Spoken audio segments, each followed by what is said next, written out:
Hello guys, hello Virgo, welcome dito sa aking channel, Kapalaran 888 Virgo.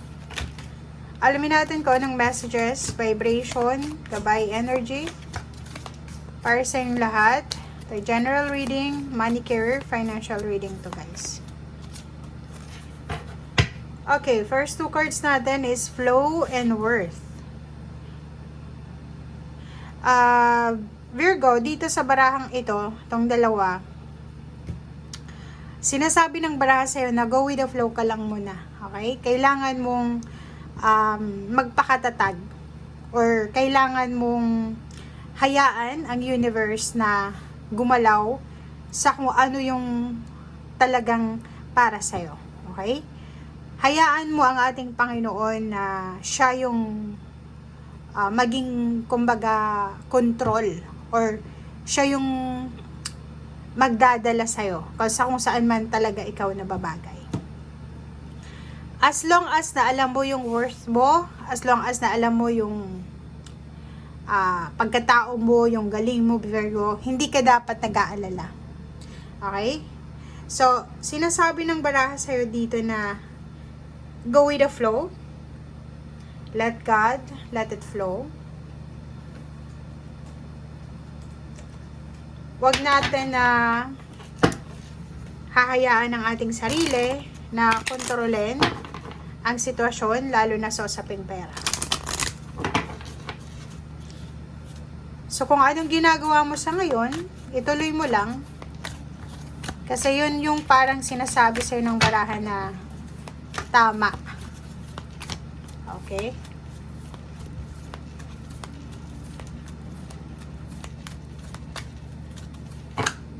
Oops, ang dami nito. Pero kukunin natin yan . Okay, Virgo, new beginnings. Inspiration. Maraming magsisimula sa buhay mo. Diba, tingnan mo. Maraming magsisimula. Ang pinaka-highlight sa'yo ngayon is new beginnings. Maraming pinto ang magbubukas. Gateway, pinto, windows ng opportunity para sa'yo. Pero sa ngayon, habang nanonood ka, go with the flow muna. Inspiration, determination, passion, darating yan sa'yo sa tamang panahon, sa tamang oras, sa tamang pagkakataon. So, hindi ka dapat nagmamadali, Virgo. Friendship, mapalad ka sa pagkakaroon ng mga kaibigan na pareho yung mindset kaysa sa'yo. You're blessed sa pagkakaroon ng mga taong sumusuporta sa'yo, mapakaibigan man, kapamilya, or kung sino man sila. Dito sa barahang beauty na to, kailangan mong ma-realize na sobrang blessed ka. Sobrang blessed ka. And wag na wag mong parang iisipin na may kulang sa'yo. Kasi kung makikita mo dito, may maraming parating sa'yo Maraming parating sa'yo. Pero kung makakaramdam ka ng pagkainip, baka kung ano lang yung naandyan sa harapan mo, i-grab mo na. Okay. Dreams. Ano ba yung pangarap mo sa buhay? Reconciliation with your family, with your friends, or kung kanino man, yun ba yung pinapangarap mo? Or freedom, financial freedom. So, yun. Sinasabi ng baraha here dito, Virgo, na kailangan natin na bigyan ng focus itong mga nasa taas na to. Okay? Alam mo kung ano yung worth mo. So, hindi ka dapat nagmamadali. Maraming magbubukas na opportunities para sa'yo, posibilidad na magdadala sa'yo ng inspiration. Yung mga hopes and dreams mo, yung mga pangarap mo, goals mo sa buhay, yung pangarap mo para sa pamilya mo, financial freedom, financial stability, sinasabi ng baraha, makakaya mo yan, makukuha mo yan sa tamang oras, sa tamang panahon, sa tamang pagkakataon.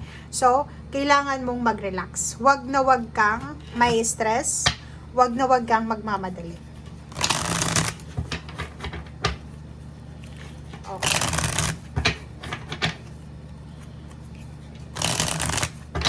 Kasi parang nakikita natin ngayon, may mga Virgo na medyo stress sila.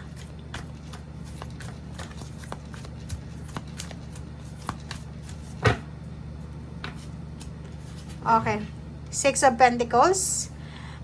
Kung naghahanap ka ng balanse sa usaping pera, darating ito sa tamang panahon. May darating, may magbibigay sa'yo ng pera. Pwedeng karelasyon mo to, pwedeng kapamilya, pwedeng kakilala, pwedeng friends, or pwedeng bangko, or kung sino man siya. Ano ba yung ginagawa mo sa ngayon? Nagbe-business ka ba? Empleyado ka ba?